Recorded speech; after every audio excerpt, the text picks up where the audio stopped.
تو ایک مرتبہ کسی نے بتایا کہ جی فلاں خاتون کہہ رہی ہے کہ میں نے فدیہ دینا ہے، فلاں خاتون کہتی ہے میں نے روزے کا فدیہ دینا ہے۔ میں نے کہا اللہ کے بندے، تیری تو اہلیہ ماشاءاللہ جوان ہے، صحت مند ہے، اس نے فدیہ کیوں دینا ہے؟ کہتی ہے جی ایام شروع ہو گئے ہیں، ایام شروع ہو گئے ہیں تو ظاہر ہے کہ روزہ تو رکھ نہیں سکتے،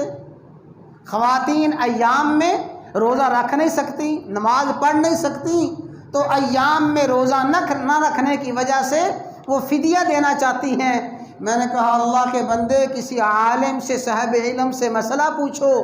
اور اس کی رہنمائی میں عمل کرو، اپنی خواتین کو بتاؤ،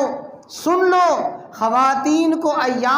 حالت ایام میں روزے معاف نہیں ہیں، ان کی قضا لازم ہے، ہاں ان ایام میں روزہ نہ رکھے،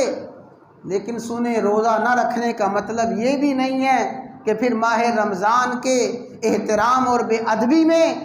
سارے کا سارا دن گزارے، اس کا احترام ملحوظ خاطر رکھے، عام گھر والوں کے سامنے کھائے پیے نا، روزے کی حالت میں رہے، صورت بنا کے رکھے، شکل بنا کے رکھے، ماہ رمضان کا احترام کرے۔ پھر جب ماہ رمضان